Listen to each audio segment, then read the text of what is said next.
आजच्या कथेचे नाव आहे खरे पिता कोण. श्रीपूर नावाचे एक गाव होते.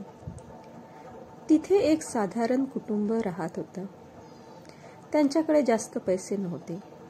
दुसऱ्यांच्या शेतामध्ये काम करून जे काही मिळायचे त्यात ते त्यांचा उदरनिर्वाह करायचे. त्या व्यक्तीचे नाव होते राजाराम. त्यांच्या घरामध्ये राजारामची बायको मालती आणि मुलगी मधुमाला राहत होते. मधुमालाचे वय लग्नाचे होते. त्यामुळे राजारामला तिच्या लग्नाची काळजी वाटत होती की आपण गरीब आहोत तर आपल्या मुलीला चांगला मुलगा मिळेल का. राजारामच्या घराच्या आजूबाजूला खूप चांगले आणि श्रीमंत लोक राहत होते. एक दिवस एक चोर त्यांच्या गावामध्ये आला होता. तो एका श्रीमंत माणसाकडे चोरी करणार होता. पण त्याच्या घराजवळ चांगला बंदोबस्त होता. त्यामुळे त्या चोराला तिथे चोरी करता आली नाही. चोर लपण्यासाठी म्हणून राजाराम यांच्या घरात गेला. कारण राजारामचे घर त्या श्रीमंत माणसाच्या बाजूलाच होते. चोराच्या येण्याच्या आवाजाने मधुमालाला जाग आली. ती जेव्हा बाहेर आली तेव्हा तिच्या तोंडावर चोराने हात ठेवला की ती आवाज करू नये. मधुमाला खूप घाबरली. तिला चोराने शांत केले आणि स्वतःबद्दल सांगू लागला की माझं नाव दिवाकर आहे. मी तुझ्या घराच्या बाजूला असलेल्या घरी चोरी करायला आलो होतो. पण तिथे कडा बंदोबस्त असल्यामुळे मी लपण्यासाठी तुमच्या घरी आलो. तर तू कोणालाही सांगू नको. मधुमालाने कुणालाही सांगितले नाही. पण मधुमालाला दिवाकर आवडायला लागला. कारण त्याने तो चोर आहे म्हणून लपवले नाही. सर्व खरं सांगितले. तिने आपल्या वडिलांना दिवाकर सोबत लग्न करायची इच्छा व्यक्त केली आणि तिच्या वडिलांनी मान्यही केलं. राजाराम दिवाकरला म्हणाले की तू लग्नानंतर आमच्याच घरी राहायचे आणि इथेच काम करायचे. त्यावर दिवाकर तयार झाला. मग काही दिवसात मधुमाला आणि दिवाकरचे लग्न झाले. 1 वर्ष झाले होते. मधुमाला आता आई बनणार होती.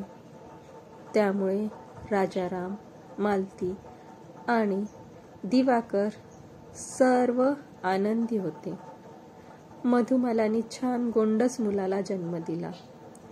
त्याचे नाव गुणवंत ठेवले. आता तिघेही छान राहत होते. एक दिवस दिवाकर बाहेर गावी कामाला जातो म्हणून निघून गेला. खूप दिवस लोटून गेले पण त्याचा काही पत्ता नाही. मधुमाला आणि राजाराम यांना दिवाकरची काळजी वाटायला लागली. त्यांनी शोध घेतला तेव्हा माहीत झालं की दिवाकरचा मृत्यू झाला आहे. त्याला राजाच्या माणसाने महालात चोरी करताना पकडले होते आणि म्हणून त्याला मृत्यूदंड झाला होता. म्हणतात ना, जितेची खोड मेल्याशिवाय जात नाही. तसेच काही दिवाकरचे झाले होते. हे ऐकून मधुमाला खूप दुःख झाले. तिचे हे दुःख राजारामला पाहवत नव्हते. म्हणून त्यांनी मधुमालाचे दुसरे लग्न करायचे ठरवले. त्यांनी त्याच गावातील एक इमानदार आणि कष्टाळू माणसासोबत तिचे लग्न करून दिले. त्या मुलाचे नाव होते सदाशिव. सदाशिव हा स्वभावाने खूप प्रेमळ होता. त्याने मधुमाला सहित तिच्या मुलाला पण आपले केले. सर्व छान चालले होते. की आधी राजाराम यांचे निधन झाले आणि मुलगा जेव्हा 12 वर्षाचा होता तेव्हा मधुमाला आजारी झाली आणि त्यातच तिने सुद्धा हे जग सोडलं. मधुमालाच्या जाण्याने सदाशिव आणि गुणवंत दोघेही खूप दुःखी झाले होते. पण सदाशिवनी धीर सोडला नाही आणि गुणवंत याला चांगले शिक्षण दिले आणि चांगला माणूस बनवला. गुणवंत आपल्या वडिलांवर खूप प्रेम करत होता. त्याच्यापासून त्याच्या वडिलांची माहिती सदाशिवने लपवली नाही. म्हणून गुणवंत याच्या नजरेत सदाशिव एक महान व्यक्ती होते. तो त्यांचा खूप आदर करायचा आणि प्रेमही करायचा. असे सर्व चांगले चालले होते. तेव्हाच एक दिवस सदाशिवने सुद्धा या जगाला निरोप दिला. गुणवंतवर जणू काही दुःखाचा पहाडच कोसळला होता. त्याने वडिलांचा अंतिम संस्कार केला. मग त्याला काही लोकांनी म्हटले की त्याला पिंडदान करायचे आहे त्याच्या आई वडिलांचे. म्हणून तो गंगा नदीच्या काठावर गेला.